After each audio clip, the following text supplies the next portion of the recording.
नमस्कार साथियों, एक बार फिर से आप सभी का बहुत सारा स्वागत है लोधाई क्लासेस के बीए प्लेटफॉर्म पर। BA, BSc, BCom third year में इंग्लिश लैंग्वेज कंप्लीट हो चुकी है। फाउंडेशन कोर्स के अंतर्गत हिंदी आज से हम शुरुआत करने जा रहे हैं, जिसमें पहला ही आपके सिलेबस के अकॉर्डिंग पहला टॉपिक है सतपुड़ा के जंगल, जो कि भवानी प्रसाद मिश्र जी के द्वारा लिखित है। इसी पर हम आज पहला सेशन लेंगे और ऑलमोस्ट इस पर 10 से 11 लेक्चर होंगे। इसके साथ आपकी हिंदी पूरी तरह कंप्लीट हो जाएगी। तो आइए बढ़ते हैं। लेक्चर नंबर फर्स्ट है, एंड तक बने रहिएगा। पूरी जानकारी में इस लेक्चर के तहत ही आप लोगों को प्रोवाइड करवा दूंगा। जो भी नए छात्र हैं उनको बता दूं, यहाँ पर सिर्फ फाउंडेशन ही नहीं बल्कि अन्य जो मुख्य सब्जेक्ट है वो भी पढ़ाए जाते हैं। प्लेलिस्ट में जाएंगे तो आपको वो सारे सब्जेक्ट देखने को मिल जाएंगे। इसके अलावा यूट्यूब पर एक अन्य प्लेटफॉर्म भी है जो मेरे द्वारा ऑपरेट किया जा रहा है, प्रज्ञान इनसाइड अकेडमी के नाम से। क्या नाम है, फिर से रिपीट कर रहा हूँ, प्रज्ञान इनसाइड अकेडमी। यहाँ पर मैं आप लोगों को कॉम्पिटेटिव एग्जाम की तैयारी करवा रहा हूँ। यदि आप लोग मेरे साथ पढ़ने में संतुष्ट हैं तो आप जाइए यूट्यूब पर सर्च कीजिए या फिर वीडियो के डिस्क्रिप्शन को चेक कीजिए, वहां पर लिंक मिल जाएगी। वहां पर कंप्लीट में आपको कॉम्पिटेटिव एग्जाम की तैयारी करवाता हूँ। और इसके अलावा ये है आपकी फाउंडेशन की कंप्लीट नोट्स, जिसे लेक्चर के एंड में मैं आपको कंप्लीट बताने वाला हूँ कि नोट्स आपको कैसे प्राप्त होगी अगर आपके पास कोई अच्छी सामग्री नहीं है पढ़ने के लिए। तो चलिए, ये सबसे इंपॉर्टेंट पार्ट है कंफ्यूजन दूर करने का आप लोगों को, है ना। एक मिनट के लिए मैं पेन लेता हूं क्योंकि ये पहला लेक्चर है, तो मैं थोड़ा सा इसको यहाँ पर एक्सप्लेन कर दूं। अगले लेक्चरों से इस पार्ट को हम स्किप कर दिया करेंगे, ठीक है ना। देखिए, ये कंप्लीट सिलेबस है आपका थर्ड ईयर का। चाहे बीकॉम कर रहे हैं, बीएससी कर रहे हैं, या बीए कर रहे हो, या बीएचएससी कर रहे हो, या बीसीए कर रहे हो, थर्ड ईयर में जो आपका फाउंडेशन कोर्स है उसमें हिंदी भाषा एवं संस्कृति वाला सब्जेक्ट अगर आपका है तो आपका ये सिलेबस इस पूरे लेक्चर की सीरीज में रहने वाला है। सबसे देखिए, यूनिट फर्स्ट तीन यूनिट होने वाली है।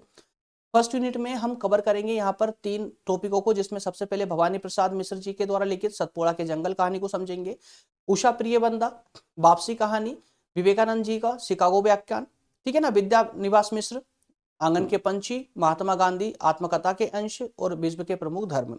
और यूनिट 3 में कुछ ग्रामर आने वाली है आपकी हिंदी में, है ना, वाक्य रचना और राष्ट्रशुद्धि शोधन को समझेंगे। इसके बाद अनुवाद के अर्थ क्या है, प्रकार क्या होते हैं, और इसके बाद बीज शब्द क्या क्या होते हैं, जिसमें लोकतंत्र, समरसता, है ना, कला, साहित्य, अध्यात्म आदि आदि इसमें इंक्लूड किए जाएंगे। तो ये कंप्लीट आपका सिलेबस है। इसके अनुसार ही हमारी क्लासेस यहाँ पर चलने वाली है। भले मैं यूट्यूब पर पढ़ा रहा हूँ, आपको फ्री क्लासेस दे रहा हूँ, लेकिन मैं सारी लेक्चर जो है क्रम अनुसार ही लेकर के आता हूँ, ताकि आप लोगों का स्टडी में कोई क्रम टूटे नहीं और आपको कहीं और जाने की आवश्यकता ना पड़े। तो बने रहें आज से लेकर के अगले 10-11 दिनों तक, और आपका यह हिंदी पूरी तरह कंप्लीट हो जाएगा। मैं फिर से रिपीट कर दूं, अगर आप लोगों ने अभी तक थर्ड ईयर में जो मैंने इंग्लिश को कवर किया है, इंग्लिश पढ़ाई है, उसे अगर नहीं देखा है तो एक बार जाकर के प्लेलिस्ट में जाइएगा, वहां पर आप चेक कीजिए। थर्ड ईयर का इंग्लिश न्यू बैच 2026 के रूप में मैं पढ़ा चुका हूं, कंप्लीट हो चुकी है।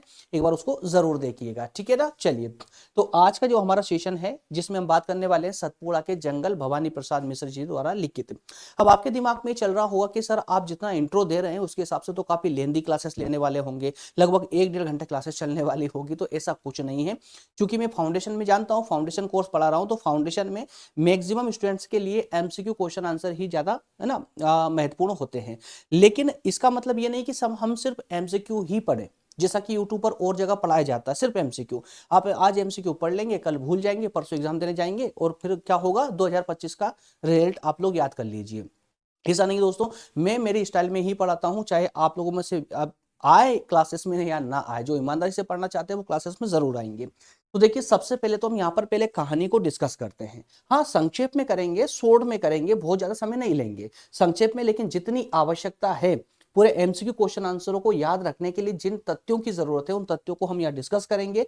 उसके बाद उन तथ्यों पर आधारित तो जो 10 महत्वपूर्ण कैटेगरी के जो क्वेश्चन आंसर होते हैं, वस्तुनिष्ठ प्रश्नोत्तर, उनको डिस्कस करते हैं, ठीक है ना। तो देखिए, यहाँ पर देख पा रहे हैं आप लोग, पॉइंट नंबर 1 में सबसे पहले हम बात करेंगे कवि भवानी प्रसाद मिश्र जी का जीवन परिचय। पॉइंट नंबर 2 में सतपुड़ा के जंगल, जो कि हमारे पार्ट का आज का पार्ट है ना, इसका कंप्लीट सारांश जानने की कोशिश करेंगे। पूरा सारांश हम इसका पूरा निचोड़ देखेंगे, पूरी कहानी का।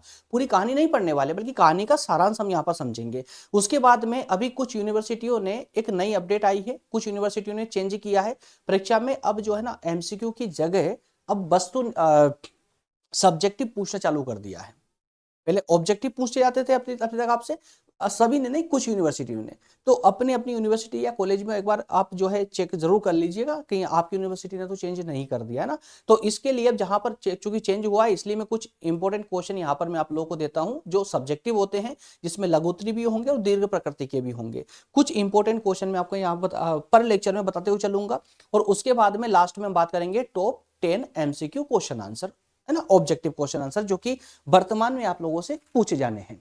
क्लियर है? तो इस स्लाइड के अनुसार हमारा आज का लेक्चर चलने वाला है, जो बहुत स्पीड से कंप्लीट होगा। चलिए लेते हैं पॉइंट नंबर 1, जिसमें बात करेंगे भवानी प्रसाद मिश्र जी के जीवन परिचय की। दोस्तों, जीवन परिचय में साहित्य की तरह नहीं पढ़ाने वाला हूं। आप लोग कंफ्यूज अगर हो रहे हो तो मत होइएगा, बिल्कुल परेशान होने की जरूरत नहीं है।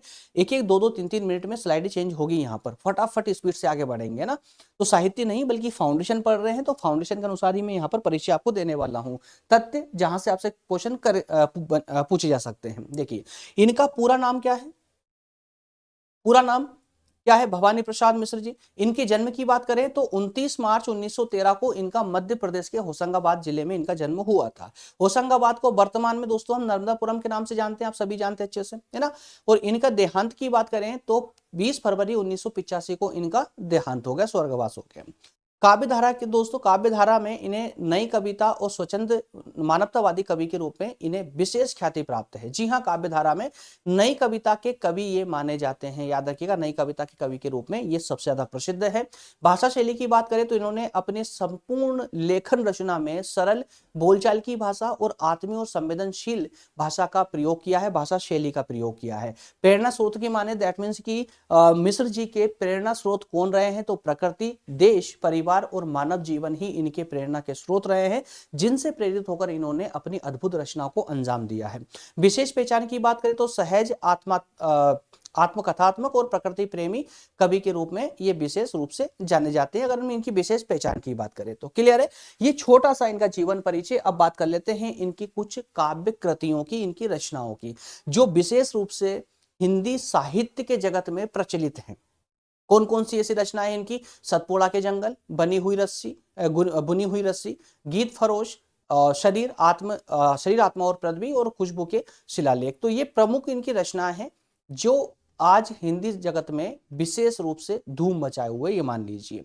सतपुड़ा के जंगल, बुनी हुई रस्सी, गीत फरोश। और ये हिंदी जब भी आप पढ़ोगे ना, तो आपको मिश्र जी को जब भी आप पढ़ोगे, हिंदी के अंतर्गत जब भी मिश्र जी को पढ़ोगे, तो आप उनकी इन रचनाओं को जरूर आपको पढ़ने को मिलेगी। इसके बाद बात करते हैं साहित्यिक महत्व की। साहित्य जगत में इनका इतना महत्व क्यों है दोस्तों? तो नई कविता के चूंकि ये कवि माने जाते हैं, और इन्होंने नई कविता के जगत में ऐसी रचनाएं की है जिसे इनका सशक्त हस्ताक्षर के रूप में ये विख्यात हुए हैं। आडंबर रहित रचनाएं रही इनकी, सजीव रही है, और भावपूर्ण अभिव्यक्ति के रूप में इन्होंने अपनी संपूर्ण रचनाओं को अभिव्यक्त किया है। प्रकृति को केवल दृश्य नहीं बल्कि जीवन संगिनी के रूप में इन्होंने अपनी सभी रचनाओं के माध्यम से प्रस्तुत किया है। तो इनका विशेष फोकस जो रहा है वो प्रकृति प्रेम की ओर रहा है, और प्रकृति और मानव की सामंजस्यता की ओर रहा है। क्लियर है? इसके अलावा बात करें सतपुड़ा के जंगल के सारांश की। जी हाँ, सतपुड़ा के जंगल के सारांश को अब थोड़ा सा स्टाइल चेंज करके हम लोग पढ़ेंगे ना, कुछ पॉइंटों के माध्यम से, क्योंकि क्वेश्चन कहीं से भी बन सकते हैं, इसलिए क्वेश्चनों पर विशेष हमारा ध्यान है। प्रत्येक स्लाइड पे भले ही हम यहाँ पर कविता को डिस्कस कर रहे हैं, लेकिन हमारा अभी भी जो फोकस रहेगा, बेस्ड इसका जो बेस्ड रहेगा ना, वो बेस्ड रहेगा हमारे एमसीक्यू क्वेश्चन आंसर, जो हमसे लास्ट में डिस्कस भी करने और एग्जाम में पूछे जाएंगे। ठीक है, तो सबसे पहले तो कविता की पृष्ठभूमि की जरा देख लेते हैं। इस कविता की, सतपुड़ा के जंगल कविता की पृष्ठभूमि क्या है? तो पृष्ठभूमि दोस्तों, ये कविता सतपुड़ा पर्वत श्रृंखला के जंगलों पर आधारित है। ये आप सभी अच्छे से जानते हैं। सतपुड़ा के जंगल नाम सुनते ही आपको मध्य प्रदेश के सतपुड़ा श्रृंखला आप लोगों को याद आ जाती होगी, जो भी मध्य प्रदेश के छात्र हैं। कवि ने यहाँ प्रकृति सौंदर्य, शांति, सरलता, जीवन संवेदना को अत्यंत आत्मीय रूप से चित्रित किया है। इसके अलावा सारांश की अगर बात करें तो सारांश के अंतर्गत दोस्तों हम जो इन्होंने कविता लिखी है सतपुड़ा के जंगल, इस कविता में कवि ने जो है सतपुड़ा के घने जंगलों का वर्णन करते हुए, ये जंगल न तो डरावने, इन्होंने कहा कि ना ये जंगल न तो डरावने हैं और ना ही क्रूर है, बल्कि जीवंत है, शांत है और अपनेपन से भरे हुए हैं। ध्यान दीजिएगा इनके शब्दों पर। प्रश्न यहीं से बनते हैं, ऐसे ही प्रश्न बन करके आते हैं एग्जाम में, वही हम कंफ्यूज हो जाते हैं। तो यहाँ पर कवि ने क्या कहा है सतपुड़ा के जंगलों के बारे में, कि ये जो जंगल है ये ना डरावने हैं और ना ही क्रूर है, बल्कि जीवंत, शांत और अपनेपन से भरे हुए हैं। कवि को इन जंगलों में पेड़ों की हरियाली, पक्षियों की मधुर आवाज, हवा की शीतलता तथा वन्य जीवन की सहज गति, सब कुछ मानवीय अनुभूति से जुड़ा हुआ प्रतीत होता है, जुड़ा हुआ लगता है। इसी कारण से कवि कहते हैं कि सतपुड़ा के जंगल मनुष्य को शांति प्रदान करते हैं, ना कि डराते हैं। उनकी थकान दूर करते हैं, उन्हें आत्मिक संतुलन की ओर ओर लेकर जाते हैं, मतलब आत्मा के साथ उनका संतुलन बना रहे, इसकी ओर उन्हें आगे अग्रसर करते हैं। ये जंगल मनुष्य को, याद रखिएगा, यहाँ प्रकृति कोई बाहरी वस्तु नहीं बल्कि मनुष्य के जीवन का एक अभिन्न अंग मानी जाती है, अभिन्न अंग बन जाती है। तो इस प्रकार से उन्होंने प्रकृति का सतपुड़ा के जंगलों के माध्यम से प्रकृति की सुंदरता का चित्रण किया है। प्रकृति और मानव का संबंध इनकी इस कविता का विशेष ध्येय माना जाता है। जी हाँ, प्रकृति और मानव के बीच संबंध इस कविता का प्रमुख उद्देश्य माना जा सकता है। कवि का मानना है कि मनुष्य जब प्रकृति से जुड़ता है तब उसका जीवन सरल, संतुलित और सच्चा बन जाता है। सतपुड़ा के जंगल हमें कृत्रिमता छोड़कर स्वाभाविक जीवन को अपनाने की प्रेरणा देते हैं। वहीं अगर बात करें इस पूरी कविता के केंद्रीय भाव की, इस कविता का केंद्रीय भाव क्या हो सकता है, तो प्रकृति प्रेम। ध्यान दीजिएगा, इनका कविता का केंद्रीय भाव क्या क्या हो सकता है, मतलब ये पूरी कविता किन केंद्र बिंदुओं की ओर चारों ओर घूमती है।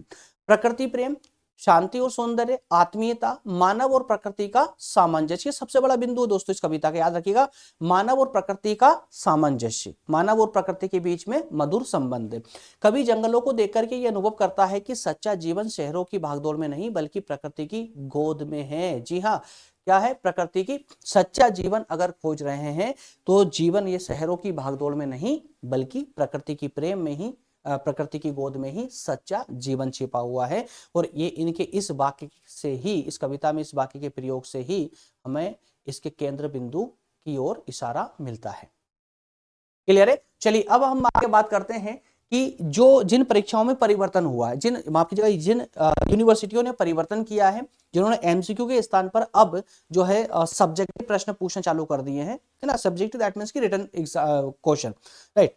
तो उनके लिए 6 प्रश्न में यहां पर देखा जा रहा हूं आप लोगों को, 3 लघु उत्तरी प्रकृति के हैं और 3 दीर्घ उत्तरी प्रकृति के हैं।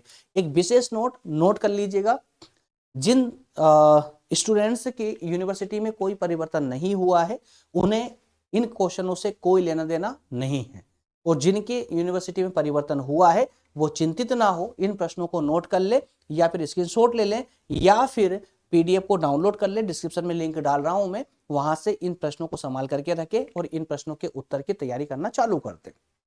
क्लियर है। चलिए आगे बढ़ते हैं, अब हम बात करते हैं, ये 6 प्रश्न आप लोग देख लीजिएगा।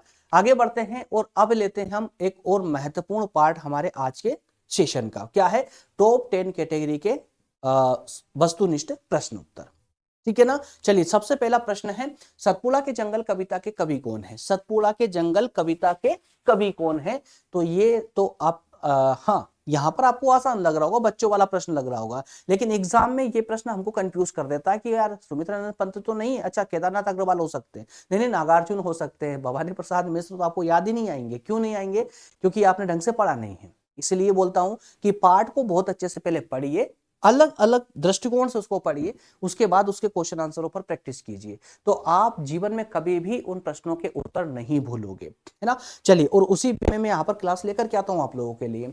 सतपुड़ा के जंगल कविता के कवि कौन है, तो यहाँ पर बताना कोई बड़ी बात नहीं है, अभी ऑप्शन बी यहाँ पर सही हो जाएगा, भवानी प्रसाद मिश्र जी है। ठीक है ना, यहाँ पर आसानी से बता रहे हैं आप लोग, तो आप कोशिश भी करें कमेंट में आंसर देने की, तुरंत कमेंट में, क्योंकि ये जो प्रीमियर लाइव चल रहा है यहाँ पर मैं लाइव नहीं हूं, लेकिन जो कमेंट आप कर रहे हैं ना, ये लाइव चल रही है और मैं लाइव ही इसका आंसर दूंगा आप लोगों को।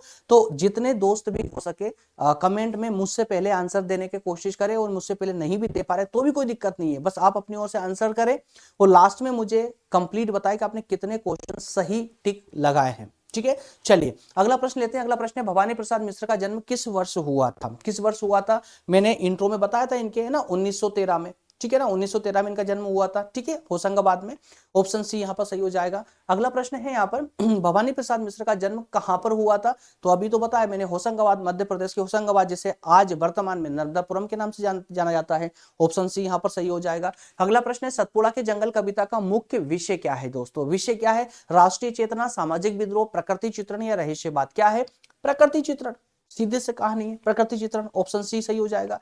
अगला प्रश्न लेते हैं। अगला प्रश्न है, स्पीड से बढ़े, जहां जरूरत है रुकने की वहां रुक जाएंगे डिस्कस करने के लिए, और जहां आवश्यकता नहीं है समय फालतू नहीं गवाएंगे, स्पीड से बढ़ेंगे। कविता में सतपुड़ा के जंगल कैसे दर्शाए गए हैं, कैसे दर्शाए गए इस कविता में, सतपुड़ा के जंगल कविता में सतपुड़ा के जंगलों को किस प्रकार का दर्शाया गया है। भयानक बताए गए हैं, हिंसक बताए गए हैं, सूखे निर्लज्ज बताए गए हैं, निर्जन या रहस्यमय या अलौकिक या शांत और जीवंत, किस प्रकार के बताए गए दोस्तों, प्रकृति प्रेम के तहत शांत और जीवंत बताए गए हैं। ऑप्शन डी यहाँ पर करेक्ट आंसर हो जाएगा। अगला प्रश्न है, भवानी प्रसाद मिश्र किस काव्य धारा से संबंधित है?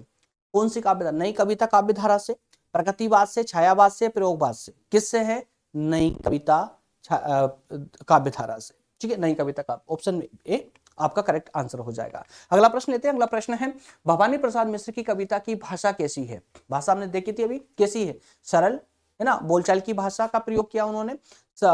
ऑप्शन ए कहता है संस्कृत निष्ठ है, उर्दू मिश्रित है, सरल और बोलचाल की है, या क्लिष्ट और दुरूह है? ऑप्शन सी सरल और बोलचाल की भाषा को इन्होंने अपनी रचनाओं में प्रयोग किया है। ऑप्शन सी यहाँ पर सही हो जाएगा।